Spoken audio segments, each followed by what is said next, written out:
Attendees are in listen-only mode. Good afternoon, everyone. Thank you for joining us for the webinar on innovation spaces. My name is Susan Lowe. I'm with the Design Coordination and Outreach Branch of the Ministry of Jobs, Trade and Technology. And I'll be moderating and providing technical support for today's webinar and some content as well today.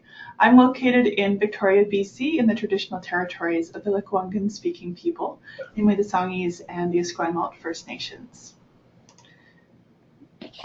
Before we go too far, I'm going to show you a few tricks and tips about our platform today. There are two ways to connect to the webinar for audio. So if you have a headset or speakers on your computer, choose the computer audio.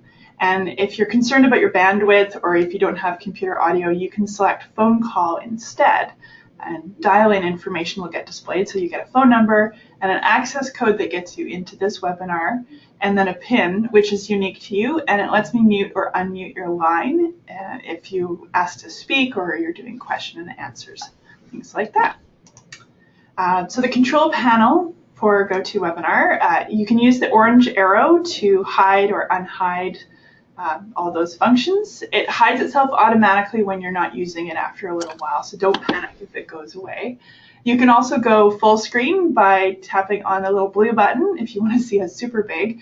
And you can raise your hand, and that lets me know that you have a question that you want to ask during the Q&A portion of the webinar. However, since there are probably going to be about 35 to 40 of you and one of me, the better option is to actually write your answer in that, or type your question in that enter a question for staff. It comes up here on my screen, and when I have a moment, I can answer it if it's a technical question, or I can ask it of our presenters. There's going to be some interactive components of this webinar, and I'll let you know in advance that this GoToWebinar platform actually lets me see if you are attentive and your monitor is focused on the webinar screen. So I'm not going to call anyone out by name, but we'll have some pop quizzes through the session and some polls. So I'm just going to run a poll right now so you see what it looks like and you have practice answering it. We're going to ask, what kind of organization do you work for? We want to know a little bit more about you. I'll usually leave these up for about 30 to 45 seconds so we get a chance to get good voter turnout, which is important to civic engagement. So thank you everybody for contributing your responses. We're at 93% voter turnout. Excellent, excellent. I'm going to close the poll, and then you'll see I can share the results with you. So we've got 44% of you are from local governments, municipal or regional. 8% are from economic development commissions or agencies. 0% today from First Nations governments or Indigenous organizations, 24% from the provincial government, and 24% from other. If you want to type in the questions menu and tell me what kind of organization you're from, I love holding on to that, and so I can see who's checking into our webinars and how might I better meet your needs. So moving on. I did not ask you how many pets you have today. So today's objectives, by the end of today's webinars, if you're all paying attention, you will be able to describe how shared spaces contribute to innovation and entrepreneurship, discuss reasons to support an innovation space as part of an economic development strategy, and identify some steps and stages in developing a shared innovation space based on examples from 2 BC communities. So our presenters today, after I've given you a bit of a foundational background, we have Kimberly Stedman from Kamloops Innovation Society. Hi, Kimberly. And Jeff from Kelowna Innovation Society. Hi, Jeff. Hello. And if we have some more time at the end, based on time allowing, I'll show you some examples of 2 innovation spaces across Canada that I've visited that provide a lot of inspiration around what can be achieved in these kinds of spaces. I forgot to give some background information about our guest today. So Kimberly is from Kamloops Innovation. Kamloops Innovation operates a hub space which combines co-working space with incubator programs. And a small fun fact, Kimberly teaches oil painting and runs a fine arts society. Jeff is a director with Kelowna Innovation Society, which brought the Kelowna Innovation Center into existence. And he'll tell more about that. And he's also the managing director of Atrium Ventures, which is an entrepreneur-led venture capital corporation that makes early-stage investments into promising new technology companies. All right. So, innovation spaces. What are we talking about? Here's a working definition, and I found this definition from Christine Prefontaine. And if you want to look at her blog, it's christineprefontaine.ca. So she defines them as physical environments that promote community learning and making. Critical factor for an innovation space that we're talking about today is that they're actually physical spaces. So in a world where virtual connections are more possible than ever, it might seem a little old-fashioned to be focusing on building these brick and mortar facilities as a way of promoting innovation, but as we see, it's the physical proximity of users of these spaces that generates many of the benefits. Bringing together a blend of tenant types is also really important. Universities for many years have supported centers of excellence or research centers. So you've had industry partners brought together. What's new about the innovation spaces we're talking about these days is you're getting a really broad mix of tenant types and fields of interest. Different types of innovation spaces. There's a whole bunch on the screen, and I'm just going to talk about shared workspaces are themselves a social innovation. So it's a new way of working. So the dominant workplace model has been separate organizations working separately.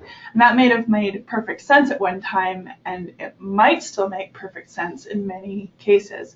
But it's no means a universal approach. Thus, the nature of work is changing, and with it the workplace, we see incredible potential for economic, social, cultural, and environmental progress in the coming years. So shared spaces, now of course they are a major trend in the technology sector, as we see small and nimble companies being able to experiment with new product concepts and get things to market in the agile development model, and for them not having the overhead of having to maintain their own standalone office space is a great advantage. But we also see shared space becoming a trend in the nonprofit or the community sector, where social innovation and social enterprises are changing the way that we think about how to build organizations. So many nonprofit organizations create networks and set up co-location centers so they can collaborate with one another, and also so their clients can access multiple services under one roof. So what makes them work? Well, bringing people together in a physical work environment from different organizations and backgrounds, it creates innovation that leads to economic growth. So there's a variety of theories of why this works. First, there's a purposeful culture of community that's created by the people who start up and are drawn to shared spaces. For example, the Co-working Manifesto, which you can look up at coworkingmanifesto.com, shows some of the values that support the co-working movement. When you share common facilities, there's an inherent cooperation called for, and that bleeds into the way you approach your work. So a kitchen isn't just a kitchen. It's a place to eat, to have shared meals, but also impromptu gatherings and building relationships. It is essentially one great Canadian kitchen party that gets things started.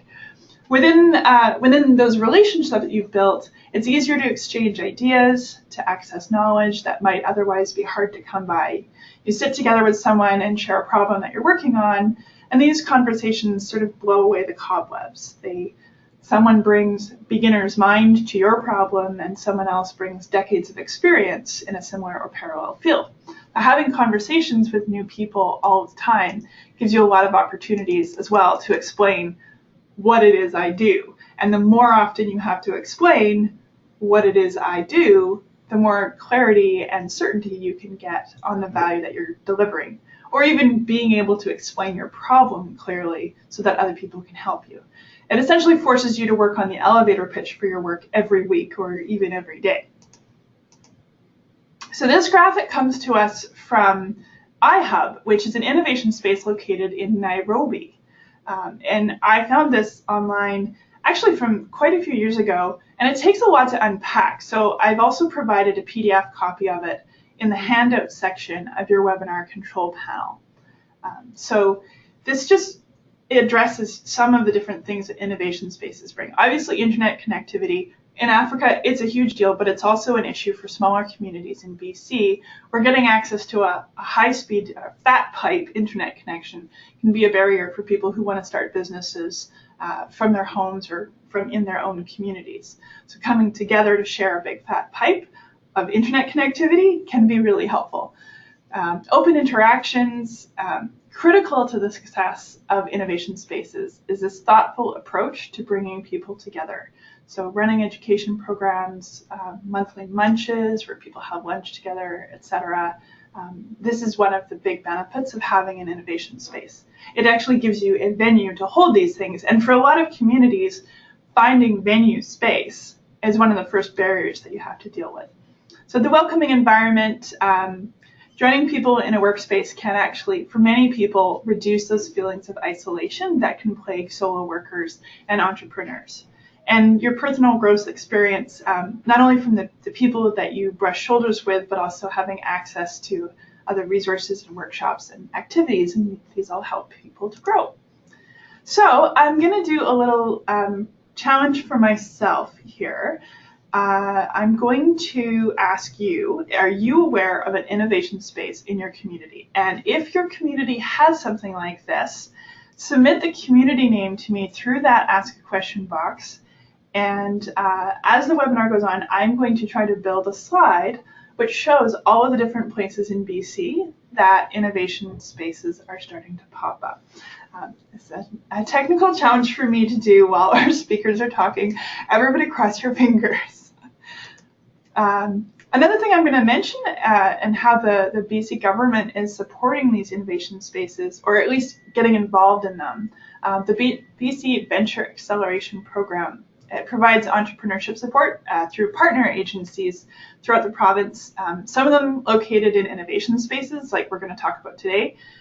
Another interesting example is the Fab Lab in Trail, where almost $500,000 of the best fabrication equipment is set up for public, academic, and commercial use.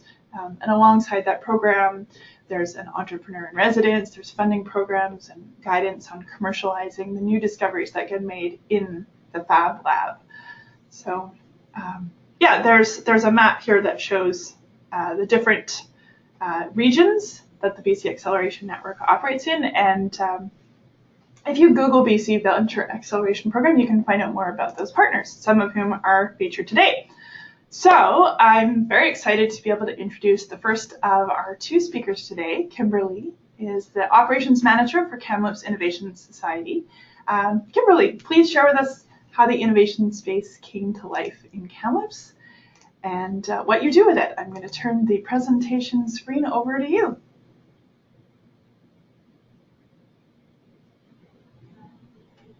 Oh, and I'm going to unmute you too as an extra bonus. There we go. Oh. Now you're unmuted. Sorry about that. Oh. So I'll start my presentation. How's that? Great. Okay, great. Thank you so much for having me here today. As mentioned, I'm Kimberly Stedman. I'm the Operations Manager at Kamloops Innovation in beautiful Kamloops, BC, speaking to you from the traditional territory of the Secwepemc First Nations people. Just to give you a little bit of a context, Kamloops Innovation is a technology business accelerator. So what we do is we help tech companies start up and grow. Or go from one stage to another. We offer programs that guide and coach early stage and growth stage companies. We have office space that's here that we sublease out. We host a wide range of events, and we also have co-working in our space here. So this presentation is focused on the co-working aspect of all of the things we do, but really everything is connected. So we were asked to talk about a couple of things here today, and I'm going to go over these 5 points, and then I think there's some time for questions and answers at the end. The presentation is just really a collection of images to show you or give you a little bit of an idea about what the community is like here. So first of all, who uses our space? Our primary users are really the tech startup companies here in Kamloops and in the surrounding areas. Right now we have about 12 tech companies that are working on site here in dedicated offices. The offices are around the outside of the building, and the co-working space is in the center. So it's really the heartbeat of the whole building that we have here. What we have is a large hand-built table, which is in that space, and a couple of smaller tables. But the co-working table itself is large, and it's actually hand-built from some reclaimed wood from a local nightclub here. So it's kind of fun. The table itself has some stories. We're also a temporary home to a number of traveling workers, people coming from Vancouver often to go somewhere into the interior or vice versa. And these people tend to find us online through various co-working sites. We've established some listings and connections and relationships with a number of these, and we found them useful. Certainly more and more as co-working becomes more and more popular, people are looking for us or finding us online. One thing that we're seeing more of lately, and we're really encouraged by, is people visiting who are coming to see their friends or families, often friends and families in town, and they'll be here for a period of time. They want to keep up with their work. They're looking for that large pipe that was mentioned earlier, Wi-Fi, or even just a little space to be able to get a little work done while they're visiting. We're encouraged by this because some of these people are actually looking to come back home in some way, and Kamloops Innovation is a first step in often helping them find those connections, those networks, and those local jobs that they're looking for in order to come back. We also have a number of Thompson Rivers University students. Thompson Rivers University is our local university, and they use the space as well. We have a bit of a co-working space on campus as well called the Generator. So there's some opportunities to go back and forth between those two spaces. And then we also have industry and some other new partnerships that are developing. For example, we have a pilot project running right now with the City of Kamloops. They have some of their tech staff working here right now, looking to engage with the startup community and collaborate and share. Probably on the who aspect of things, the most important thing that we've recognized is that we really needed to look at who was in our community right now and target those people, build on what we had, and definitely engage the people who were willing to come in and interact with us, because every community is different, and I think moving across the province, certainly there'll be a different configuration for everyone. So what works here in Kamloops may not work in other areas. We, when we started out, had looked at Vancouver and other areas as a model of what to do here, and I'll talk more about that on the challenges slide. So what did all those people need? Well, there's the obvious things like high-speed Wi-Fi, a quieter space, meeting rooms, something that wasn't a coffee shop. And we've provided all of that, but probably the larger, more important thing is the community that we've nurtured here. It's the thing that sets us apart from, I think, other shared office spaces, and it makes Kamloops Innovation quite a different space. People really like the way it feels here, and then they come back. So what did we need to make that happen? I mentioned that the community is what makes us different, and I believe that that's truly the case, and that's the thing that each community can make unique and authentic to what it is that's happening there. A really great resource that we found early on was a book by Brad Feld called Startup Communities, and I would recommend that to any organization that's looking to start out. I won't go into the details of it, except to say that we borrowed heavily from it, especially in our early days. So for us, Kamloops Innovation is a government-funded nonprofit organization, and the book in some ways allowed us to recognize that our role is to facilitate and nurture the community and to support others doing their thing. Our role is to help them do whatever it is that they're doing, just maybe help them do it well or a little bit better. And part of that is we've adopted a give before you get philosophy. So realizing that really this is kind of a long-term strategy and a long-term plan, there aren't any real immediate returns, and we don't expect that. It's kind of how we operate, and it's an attitude that's grown throughout our organization and in our tech startup community as well. It's definitely become who we are, and one of those things that make people want to connect and be with us, hang out with us, be part of the community. We try to be as inclusive as possible. Again, we share our successes with other organizations. We really don't compete. We don't think about it as competing. We definitely include others in the events that we're hosting or the programs that we're offering or the things that we're doing. And we've come a long way, and it's just been 5 years, and we're pretty proud of our success. But none of that happens without some financial support, of course. Our building ownership has been very supportive of us and building this tech hub here in Kamloops. And it is very much kind of what the Startup Communities book talks about as well. So the entrepreneurs leading the way and engaging the willing. We've had some really good fortune in this regard, and it's made a significant difference for us. We have also received funding from British Columbia Innovation Council. We're part of that innovation hub that is across BC, and BCIC is now called Innovate BC. We have received City of Kamloops municipal project funding for some things that we have had going on last year and hopefully this year as well. And also various project fundings from other sources, for example, federal NRC IRAP funding. So all of these things have allowed us to do what we do. The co-working itself isn't a revenue generator for us, but it's super valuable in other ways I'll talk about. There's the slide that I should have had up, so I'll just go past that one. Okay, so the configuration. Our co-working space is at the center of the community, and it really works for us in that way. As I mentioned, we have dedicated offices that are around the outside of the co-working space. So the inside is where people can connect. It's sometimes noisy, sometimes it's quiet, it changes constantly. We use it as an event space as well, so we hold workshops and different training things that are available there.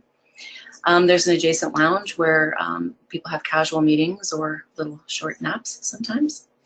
Our offices around the building don't have doors, and that's something that really does work for us. You mentioned earlier about being able to connect and bounce ideas off of others, and we definitely see that happening there, and the fact that things are very open here encourages that kind of dialogue on an ongoing basis. And there's also those we do here, and is an important part about the community. So people bring their dogs to work. My door opening actually has a white picket fence in front of it so that my dog can stay inside my office, but other people can lean over the white picket fence and pet her, and she likes that very much. People bring their babies or their children in sometimes. We have companies that are quite diverse, but they all meet for a coffee or they have lunch together. And yeah, we definitely celebrate each other's successes that way. So challenges.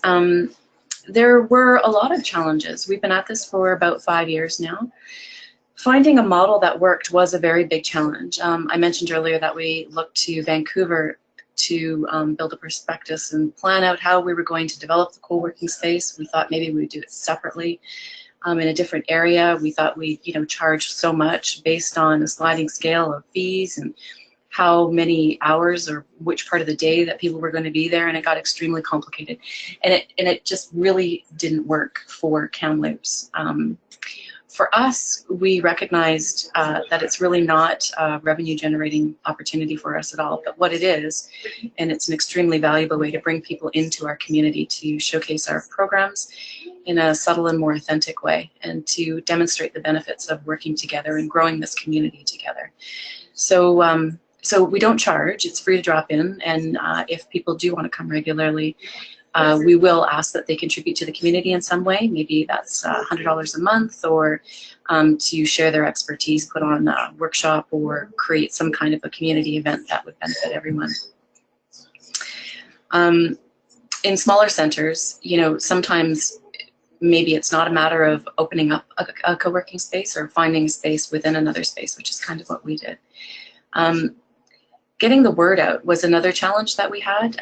We looked at all kinds of different ways initially of letting people know what was going on, ads, direct mail, that sort of thing. Nothing really seemed to work for us. The biggest thing for us really was holding events, bringing people into the space, and continuing that word of mouth. And again, it's one of those things that is extremely valuable in our community. It is the core of Kamloops Innovation. It's one of the spaces where everybody connects, and it's a huge benefit that way. So a couple of the successes. We were nominated 2017 Startup Canada Community of the Year, which was pretty exciting. We've received some other awards, and we're now consulted and asked kind of like, okay, what's your secret sauce? How did you make all that happen? So we've gained some momentum, and we're looking to keep that going. We've also had a good number of people who have co-worked here be hired by connections or companies that by connections that they've made in the co-working space. So from an economic development perspective, that's been a really good outcome. We've also had some of those visitors that I mentioned earlier actually find ways to come back to Kamloops through the connections or the networking or mentorship that they received in the co-working space or through Kamloops Innovation. Would they have come back without our help? I guess it's possible, but we'll take it as a win because they were in our space. We've also got other programs through Kamloops Innovation, like a fellowship program that brings people to Kamloops to show off who we are and what we do and the culture of our community. And all of these things, again, the things that co-working does is it brings people into the community and shows them what it's all about. Other successes, our tech community and our entrepreneurial community overall in Kamloops has grown quite a bit. I could go and quote a bunch of stats, but that's probably a different presentation. Other successes are that we have some really exciting partnerships that are pending, and I'll be able to talk about those at another time too.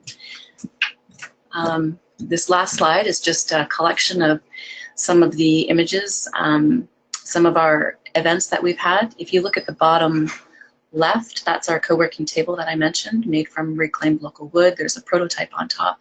It's a little bit of an odd shape.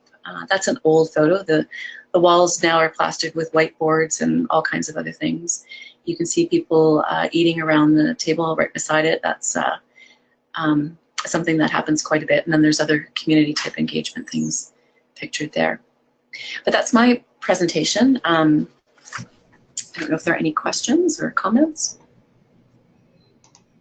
Well, I will, I'll just bring it on back over to me. And we do have some questions, actually. We have some really interesting questions that have come up. Oops, I'm showing the wrong thing. There we go, slideshow. There we go, Q&A time. First thing we're going to do, however, is we're going to have our pop quiz. I did promise there would be pop quizzes throughout, and we have one on Kamloops Innovation's presentation. So I'll launch that right now. Come back to your screens if you've been busy eating your lunch and checking your email, because I know we do that. So, which award did Kamloops Innovation Society get? Actually, I think you said nominated for, which I think is the same thing as getting the award. Yeah, we actually won the award. You won the award. Okay. All right. So, in addition to being an absolutely fabulous example of an innovation space, we've got about 76% of our viewers have voted. Let's get it up there. Let's get our voter turnout out. I'll leave it up for another 10 seconds and we'll see if we can get more responses. I'm shocked that none of you have selected the Publishers Clearinghouse sweepstakes. However, I guess Kimberly would know about that. All right. So hopefully those of you who've seen it, I'm going to close the poll now. And yes, it was the 2017 Startup Community of the Year Award that Kamloops Innovation Center was nominated for. Congratulations, you guys. Thank you. Well done. Okay, so there's a couple of questions here that I'm going to read out, and actually I may end up just unmuting those people who asked. So one question came from Craig. It was, how involved was TRU in the development of Kamloops Innovation? The executive director here at Kamloops Innovation has a dual role at Thompson Rivers University. So he is Lincoln Smith, Dr. Lincoln Smith, and he works with the University Liaison Office, Research and Partnerships. And he also is our half-time executive director here. So Thompson Rivers University was very involved with creating Kamloops Innovation through his role. And also we have a really terrific ongoing partnership with TRU. We have a TRU Generator, which is the entrepreneurial space on campus for students who are interested in starting a business. We offer programs and mentorship through that space, and it's a bit of a co-working space as well. So they've been involved all the way along. Great. Now a question from Greg. I know that Kamloops Innovation has worked with the Kamloops Makerspace in the past. Is this an intrinsic part of the innovation intentions? Considering the Calgary Economic Development Report that showed how important makerspaces can be on entrepreneurship in communities, I'd like to see more direct support of more makerspaces. I'm going to quickly note that so I can go and look up that report because that's fascinating. But so how did the makerspace interact with the Innovation Center? We worked with them really early on when they were just developing. And one of the things that Kamloops Innovation had done when I mentioned trying to get people in and get the word out was we held a lot of workshops and events, and we were looking for things that would be interesting to the community. We ended up doing a series of maker meetups and working with people who were interested in that kind of thing. There were people around that time who were also interested in the whole maker movement. This is a couple of years ago.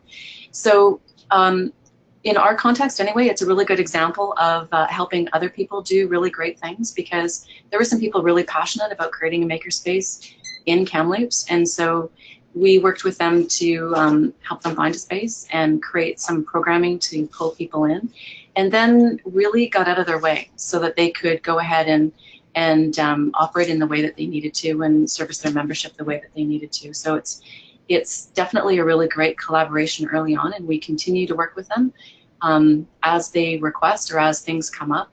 But our involvement has changed significantly, and they're doing great right now.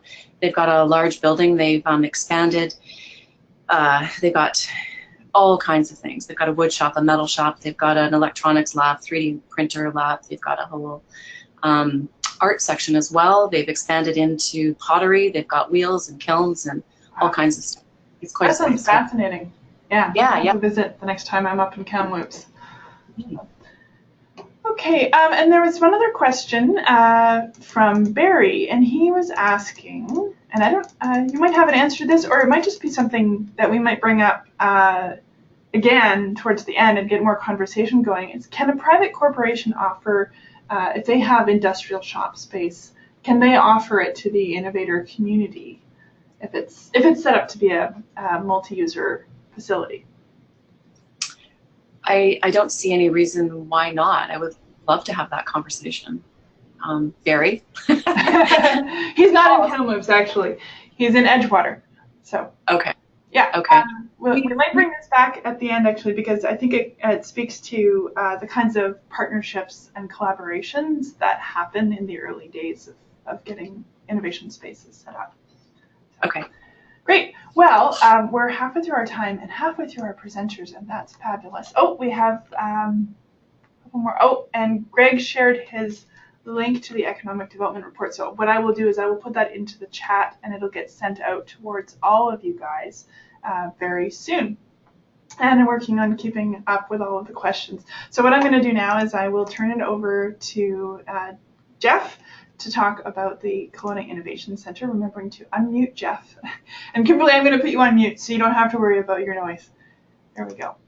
Okay, and I'll share my screen, share Jeff's screen with everybody. Jeff, it's coming to you right now.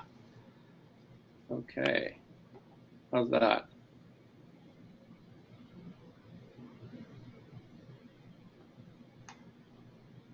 Is that working? That is working. We see your screen with the, Okay. you were using the PDF, right? Yes, I am, yeah. Okay, yeah, that's what we can see. Great. Okay, perfect. Well, thanks a lot for having me. My name is Jeff Keane, and I'm located in beautiful downtown Kelowna. I'd also like to acknowledge that we're broadcasting from the traditional territory of the Okanagan First Nations people.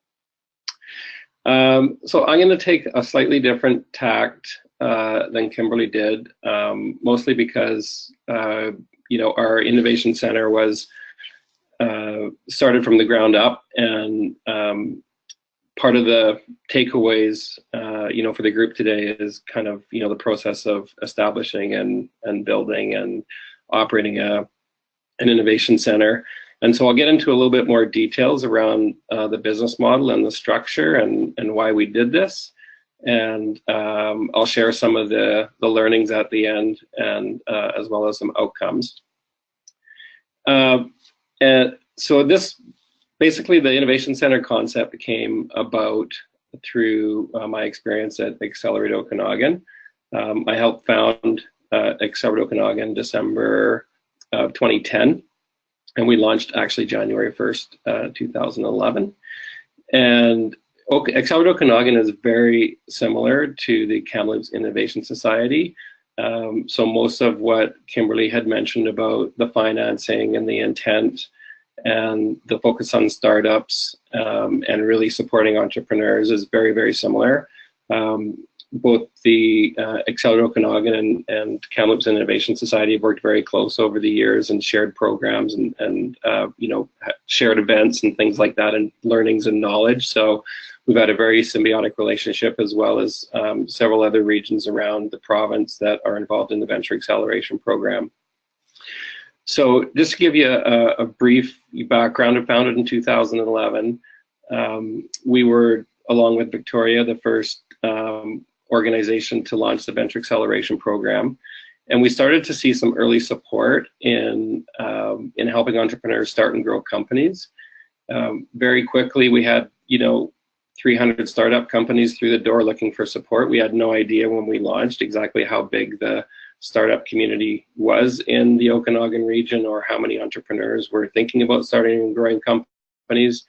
But to our pleasant surprise, there was several, and we put some programming structure around those companies, and they successfully raised capital, started and grew their businesses here, and created some jobs.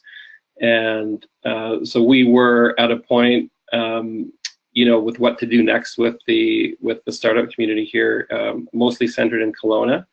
But a lot of the things that we learned that were very helpful in the early days was proximity, and I think Kimberly had mentioned a lot of these in her presentation as well. Proximity meaning how close together the services and support were to help entrepreneurs. The different levels of access they could get, whether it was mentorship programs or funding, or just access to other entrepreneurs.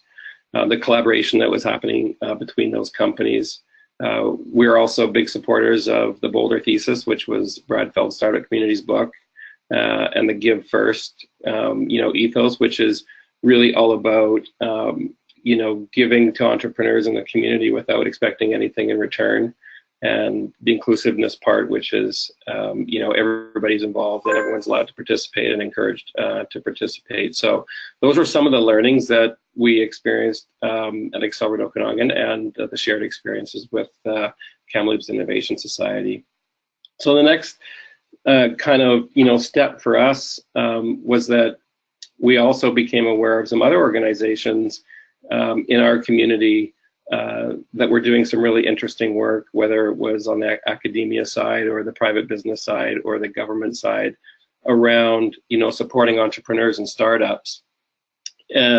But what we also found was that these organizations were working in silos and kind of independent mandates, and there wasn't a lot of collaboration going on. And so our goal was to, how could we bring these people together to support entrepreneurs and startups, and what would that look like?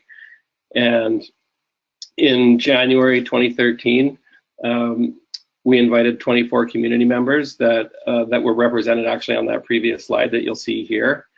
And a lot of these organizations had infrequent, or I should say, less formal discussions in the past about the economy and transitioning from a resource-based economy to the knowledge-based economy, and how academia could be a part of that, and how private business could be a part of that, and how the government could be a part of that. And a lot of enthusiasm and discussion resulted, but not a lot of tactical takeaways resulted from those meetings. So we invited everybody together in January 2013 and brought in an outside facilitator to kind of guide us through. And we made some commitments early on that we were all here representing ourselves as a community member, and not necessarily as the president of the college or the president of the university or the elected officials, but because we lived in the Okanagan, that we thought what we were about to undertake was important as a community member. And I think that was really important lens to look through, because as opposed to, if you were participating in this meeting as the president of UBC Okanagan, your lens would be what's best for the university and not necessarily what's best for the community. So, and our hypothesis was that everybody would benefit in the end if we worked together, but looked at it from a community perspective. So we engaged in 3 6-hour strategic planning sessions over the course of 3 months. We asked everybody to, if they were not able to participate, to let us know early, but if they were committing to it, that they needed to show up to all 3 meetings. And again, come at it from a community perspective. So we did that. Out of the 24 people that initially got together, we had 18 people that stuck it out. We had the mayors from the 3 different areas here, Kelowna, Penticton, and Vernon. We had the president and vice president of the college and university. We had the 3 MLAs and the MP at the time, some private businesses, and some local entrepreneurs. So it was a nice mix. We, at the end of those meetings, we came up with 3 areas of focus that we thought were important to help move our startup ecosystem forward. I won't get into too much detail about the people and marketing one, but I'll just touch on them briefly. But they were people, place, and marketing. And the people,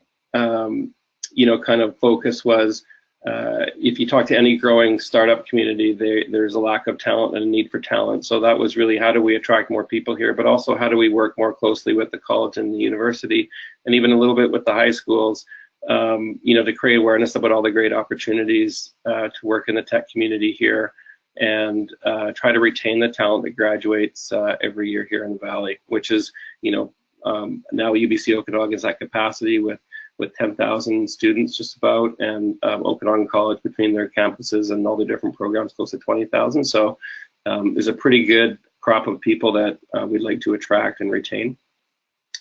The marketing bit was really, how do we change people's perspective on the region, about not just being a place to come and hang out in the summertime and play golf and drink wine, but you can actually start and grow a successful company here. And we had lots of historical successes. We just weren't really very great at storytelling or letting people know about them. So those 2 initiatives are still underway, and happy to answer questions about those at the end. But the one that really bubbled to the surface was this concept of place.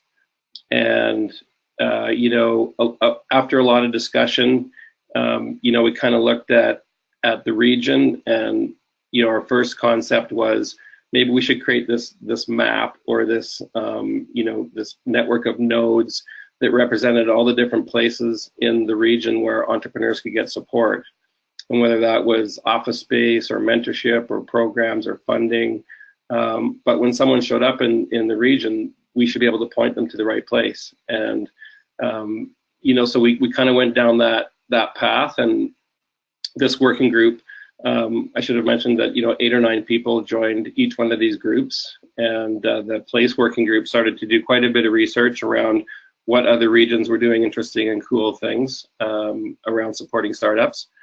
And we visited Austin, Texas, and we visited Boulder, Colorado, and this theme that really resonated with us was this theme of entrepreneurial density. And that's really about, it's great to have startups and entrepreneurs in your region, but if they're not close together in terms of bumping into each other throughout the day, then that's a really lost opportunity of learning and sharing and networks and knowledge.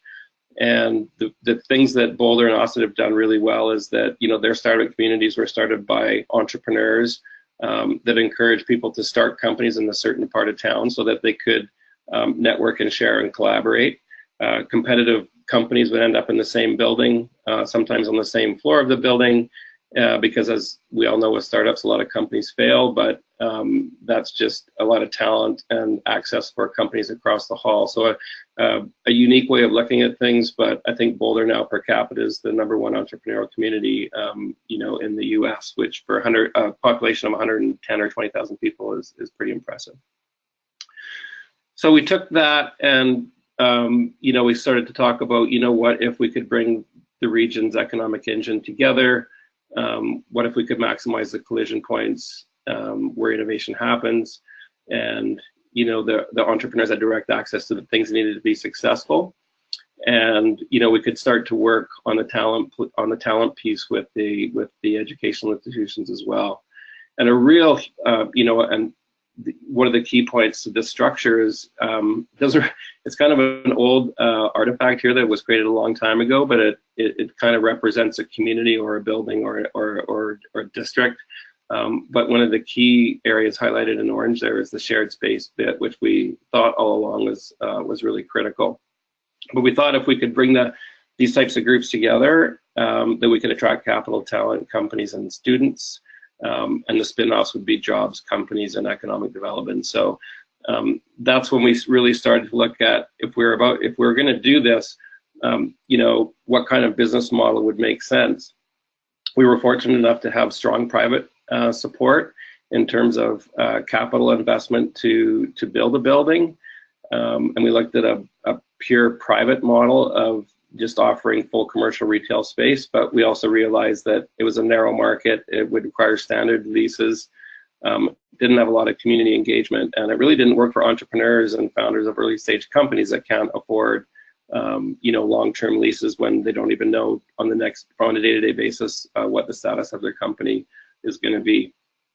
So the model that we came up with and that, you know, eventually came to be was a proposed model to the government that we would like to provide some subsidized space. If we were to build a building, if we could provide some subsidized space, it would really solve a lot of our challenges, and it would create some shared space in the building as well. We called this the Delta, and that was the difference between a purely private model and a partially subsidized model. And our commitment to the government was that for every $1 of public money we got into the project, we'd convert that into subsidized space. So jumping forward, it was a total project of $33 million. We got private money of 26 and public money of 6.5. And as a result, we converted the building into a strata unit. One strata unit is owned by the province of BC, which is the second floor of our building, which has become the shared space. One strata unit is a theater on the main floor that's owned by the city of Kelowna.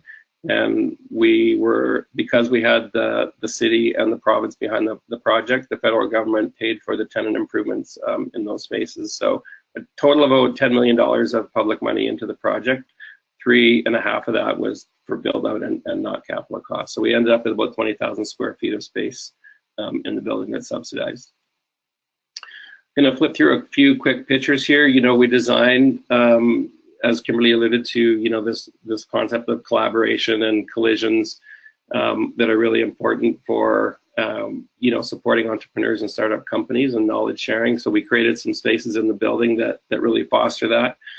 We've got a floor-to-ceiling atrium in the building, a green wall. We have, you know, bike racks, coffee shops, restaurants. Here's a quick look at the shared desks on the second floor. We have 48 desks there that are at capacity.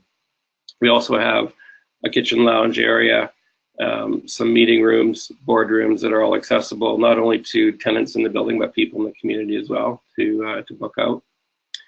We've got a theater that gets used by all the tenants, and it's also bookable by people in the community. We've had over 4,000 people use the theater, or 4,000 people have attended events in the theater in the past year, so it's going quite well. So quick summary, and unfortunately these are really boring slides, but I wanted to touch on the points that we were asked to touch on. So what was the need identified in the community? It was really basically how to pour gas on what was already happening here, how to support entrepreneurs, how to help transition economies, traditional economies to knowledge economy, and really create affordable space that would help people have a place to do that. And who were the players that came together? It was really a mix of community leaders, and the key there was everybody that that came to the table had a community first perspective. And around the form and function, it was really designed to foster those collisions and encourage people to network and collaborate and share and provide that subsidized space that we were looking for. So that's why the building was designed the way it was. And very similar to Kimberly, one of the biggest challenges we had was just finding a business model that worked for everybody. And going through this presentation, it sounds like everything came together quite quickly, but not so. It was, when you're dealing with 3 levels of government, it was over 2 years of trying to find a business model and contract negotiation and funding agreements and everything else that went into it. So it was quite a taxing process. Some of the successes, we've just been open a year. We're over 70% occupied and actually in negotiation with other lease agreements that should get us 100% full in the next 6 months. UBC Okanagan and Okanagan College are both full-time tenants. We've got a great mix of startup entrepreneurs and other technology companies. Our shared space is at capacity. Through different programs and services that are offered in the building, we've had over 360 companies receive some form of support. The companies in the building or on those programs have raised close to $14 million of capital.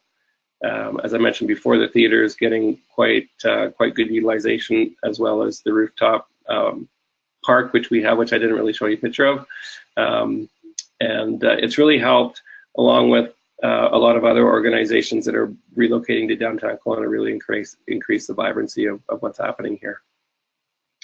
So that's it. That's my shtick. I've got a few other slides at a backup capacity, but maybe just open it up to questions.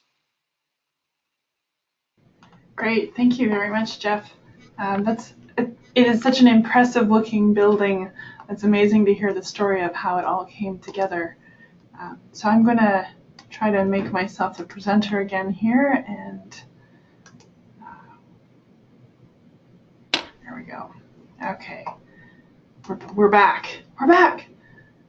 So a number of questions have come in, and actually I've been frantically running. I'll answer a couple of quick questions that came out first. Sure.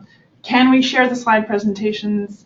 Yes, we're going to have Kimberly and Jeff's slides. I'll collect them. We got requests for them, so we'll post them when we post the webinar recording. And what you'll notice when you watch the webinar recording is you just get the slides. Unfortunately, our beautiful faces don't get captured with the recording. So no Hollywood squares for us later. So yeah, a number of questions came in, but first I'll just ask the questions. I think people are attentive enough. I don't need to run another pop quiz, but we do have some other questions for you just to hear to what's going on. Scrolling up here. Okay, this is a question from Craig. And I heard you mention the Boulder thesis. I think this was actually a question when Kimberly was doing her presentation. So I'm actually just going to unmute both of you and ask about, do you feel you followed the Boulder thesis closely in terms of supporters and leaders, or did you build it quite differently? Mm-hmm. I think, our takeaway from the Boulder thesis was, the same takeaway that you'd probably get if you go to the Silicon Valley and try to go back to your region and replicate the Silicon Valley. It doesn't happen because every region is so different, but there's some really great learnings and takeaways from what's happening in Boulder that you can, bring back to your community and implement bits and pieces of. And, for us, the biggest takeaway was to, drop the ego and invite everybody that wanted to participate in the community, to allow them an opportunity to do that.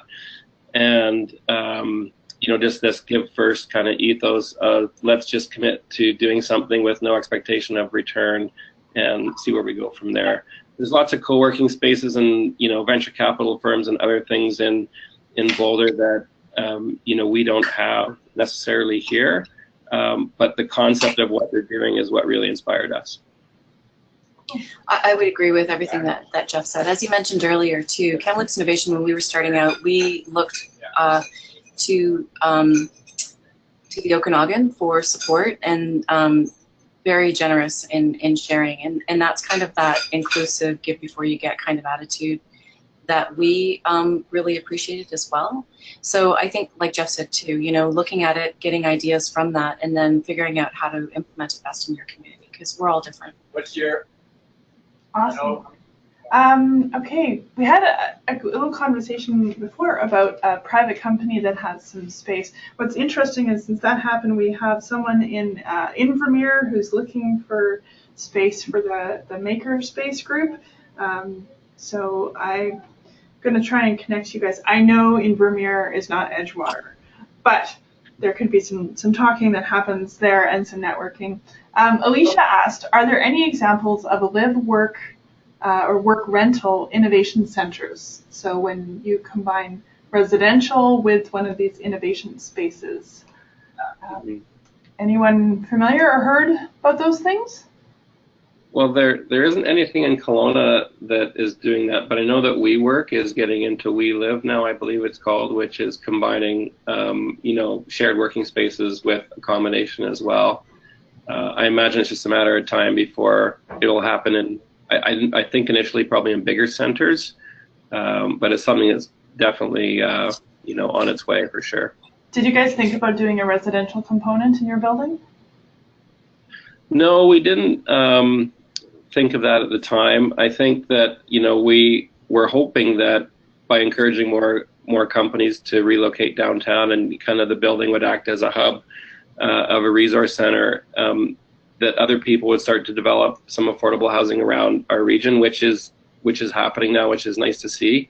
It's not right in the downtown core, but close enough proximity where people can get to and from work pretty easily. How many retail tenants are in the building, and what kind of businesses are they operating? So we have, on the main floor, we have the theater, a coffee shop, and a restaurant. The coffee shop's been open for a while. The restaurant will be opening in May. On the third floor, we call it our kind of professional floor. We've got, is quite interesting, Interior Savings Credit Union moved in and became a tenant on the third floor, but they actually moved their IT department here, not their banking operation. So it was really awesome to have, four of their, I think like 4 to 6 people now that are working out of the third floor. And obviously they're financial banking experts in the technology field. So they've actually become a bit of a resource to companies that are starting and growing businesses around e-commerce. Yeah. So it's been an awesome kind of, byproduct. We've got a couple law firms. We have BDC as well on the third floor. So, and then the rest of the company. I'm going to interrupt you guys. I just got an alert from my GoToWebinar thing that I apparently, because I started this at 11:45, our webinar may in fact be ending in 20 seconds from now. If that in fact happens and it cuts us off, what I'm going to do is I will take the questions that haven't been answered and get answers from our speakers, and I will email them out to the attendees today and make sure that happens. So we got a countdown of 5 seconds. So I'm going to say now, just in case when this gets to 0, we get completely cut off, or it could keep going into overtime. So I believe, folks, we have made it into overtime. Okay, technical issues that I did not know could actually happen. Alrighty then. Okay, so now we can get back to asking questions. Phew. All right. Okay, a couple more questions. Do you have specific resources or advice for communities that want to create an innovation space but are much smaller than Kamloops or Kelowna? I know that one of the things that I'll show when we get there is Terrace is looking at one, and Canal Flats mentioned that they have one as well. So there are some tiny communities, smaller communities out there who are doing these things. What did you guys run into when you were building this? Was size a factor? Was size of market considered for you? Well, again, I think to the question, and they're totally right, is that it has to be specific to their region and their population and things like that. I think my advice would be to start with something, and whether or not it's meetups at a coffee shop, or finding a private business that has space that they're willing to let people use in a subsidized way. I know that was our first approach, was to look kind of for a philanthropic real estate holder that would allow us to take over part of their building. And I'll let Kimberly speak to that, but it resonates well with what they've done at the Kamloops Innovation Center. But I think holding coffee meetups led by an entrepreneur in your region at a coffee shop, and just see what kind of interest there is there. It's amazing what can happen, what can spin out from that. And that would be my kind of first step, is just to put it out there that you're going to hold coffee meetups every Wednesday at 8 o'clock at your local coffee shop, and see who shows up and see what transpires from there. I think that totally works. We started off doing a series of startup coffees, is what we called them, and we just held those consistently. And that's another thing too, is that when people know something's happening on a regular basis, then they'll plan for it and they can book that. And then the engagement also grows from that.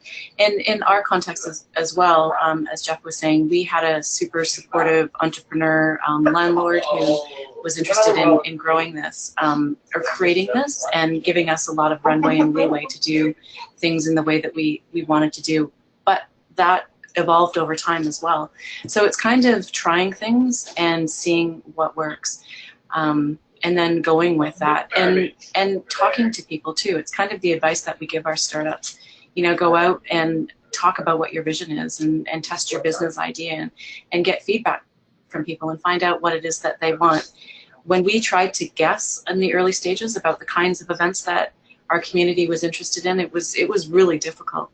And even when we asked them, we would say, "What do you want?" And they'd say, "Well, what do you got?" To a certain degree, we had to go back and forth with that a little bit until we found those other people that were really passionate about certain things, and then again tried to help them, live those passions and take on those other projects. I just got a little note here relevant to small communities as well, that it's actually a live work and a work live initiative that's planned for Canal Flats. So Alicia, who had asked that, if you want to get in touch with me, or I'll follow up after this and get you in touch with Kelly, who's in Canal Flats. You guys can connect and just share information about that. There's a lot of questions. Also, ARC in Vancouver is like that, live, work, work, live. So that's good. We talked about smaller communities.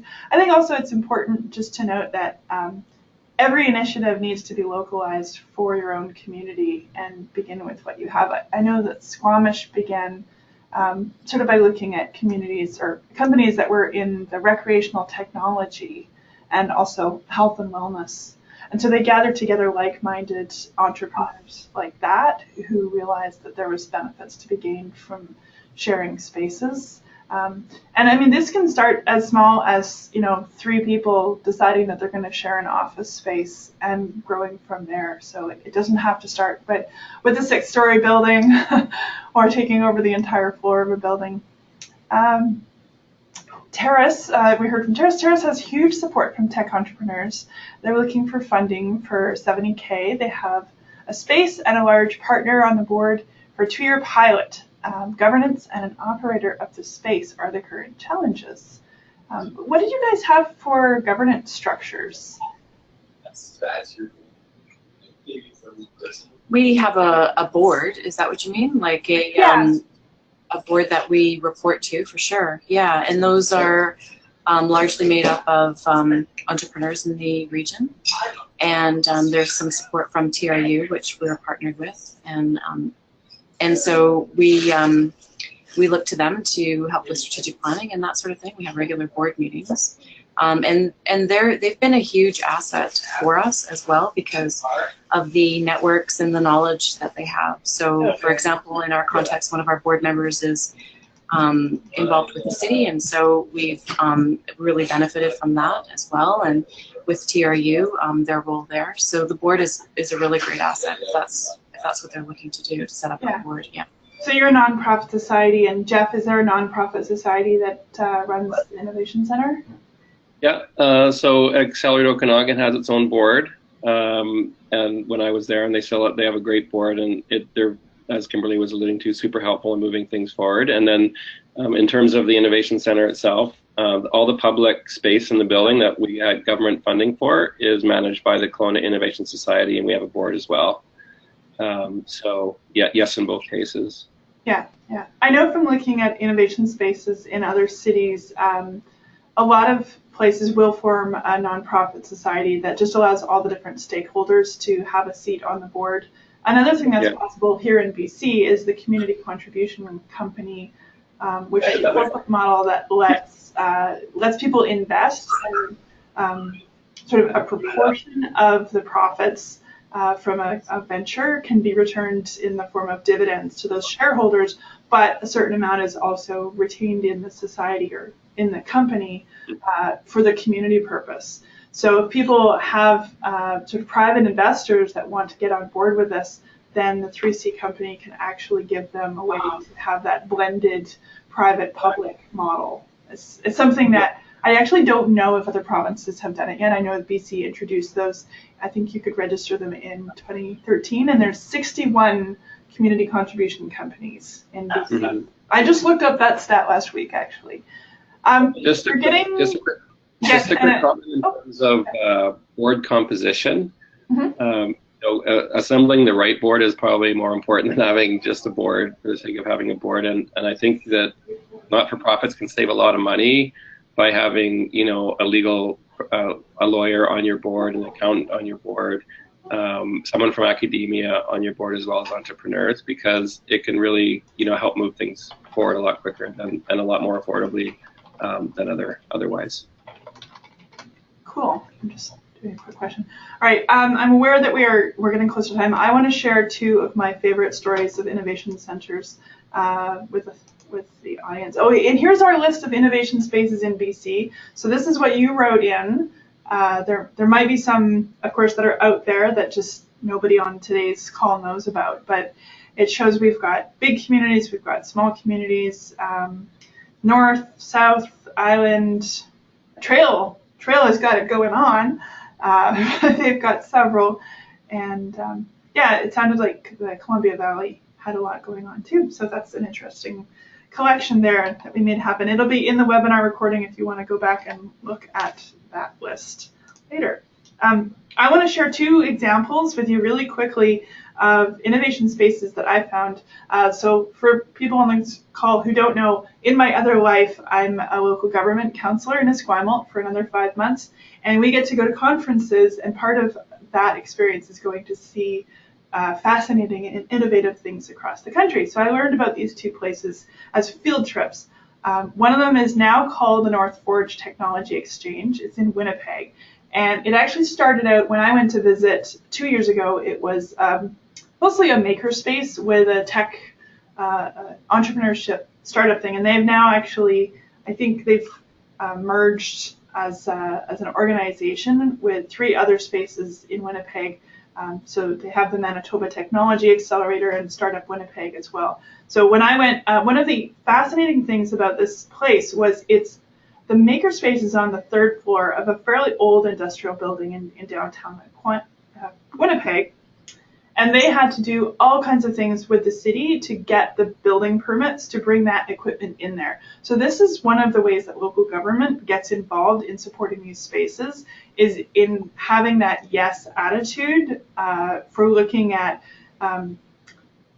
maybe creative interpretations of building permits, and having your building inspectors really get on board and thinking about, well, this is not something we would normally maybe put in a space like this, but how can we make it safe and make it happen? So there's the website if you want to go and look at it. If you're ever traveling through Winnipeg, they were delightedly happy actually that I just phoned them up and said, hi, can I have a tour? So the other innovation space inspiration is the Bayview Yards, which I went on tour of. Now this is really interesting because this is where the local government actually contributed the space. It was these designated, I think they were actually designated heritage buildings, and they had been the public works shop, lots of mechanical space, and there was all kinds of contaminated materials. The buildings were slated to be torn down, but Invest Ottawa came forward and said, we would like to use them for an innovation space. And so Invest Ottawa, Carleton University, there's so many different organizations that play a part in this. So there's sort of a picture on the right is the what it used to be, and then on the left is what it is now inside. So there's incubator space for, I think, 28 companies, as well as Carleton runs their master's degree in global cybersecurity from one of the second story studio that you can actually see in the old picture. There's also a big public space that is open to the public for organizing events, and there's a makerspace, not as big as the one in Winnipeg, but still fairly impressive, and a digital media lab where people can go and get help to make videos and edit music and that sort of thing. So those are two spaces. Fascinating because it shows, even though these are in bigger centers, what it does is show that the local government can be a partner in innovation spaces by looking at what buildings they have available, land, and also by providing permitting that, or taking a yes attitude towards the permitting of it. Okay, we have 4 minutes left. I'm going to go through my wrapping up spiel here. The upcoming webinar, we're going to take a little bit of a break because a lot of local area association conferences are coming up, and I know you're all busy right now, so May 3rd will be our next presentation. The topic is crowdfunding your economic development projects, and we're going to have a demo from the folks at Community Futures, Stuart and Chaco, and they're going to be highlighting their Invest Local BC platform for crowdfunding. And also we're going to have Robert Quibell from Prince George come on and talk about how to build a successful social campaign for your funding project. The link to register for that, I made it human readable, so hopefully you can remember bit.ly/May3rd-1. You can also find out about these things if you just go to the Economic Development webinar series. Go down a little bit, look under BC Ideas Exchange, and we're the webinar series. But that's a quick link for you. The other way to find out about our upcoming webinars is to get onto our innovation or our invitation list. Hopefully you can write that down quickly. You can't click on things in my presentation, unfortunately. Yeah, so cm.pm/3inj, so memorable, and you can sign up and you'll get all our invitations. I'm just going to give one more pitch for our Tech Dev 101 workshops. We're bringing these on the road to communities. So we've been to Campbell River, Port Alberni, Castlegar, and Cranbrook so far, and I know there's more coming up this spring. What's the name of the group? Capacity Consulting from Fernie, BC is actually partnering with the Ministry of Jobs, Trade and Technology to have these. And these are really localized conversations about what the tech and innovation space is like in your region or your community. So we'll bring the content to you and localize it. And what we want you to do is help us find a venue and make sure that the right people in your community are invited to get that dialogue going. So email us if you want to request a workshop in your community. After the webinar, a feedback survey will pop up. Please take the time to do it. And we will also post the recording of this webinar in about a week to our economic development portal in that webinar section. And please don't forget to register for our next webinar, because I know that Graham and Tom and Robert are very excited to do their demo and they want lots of people to show up.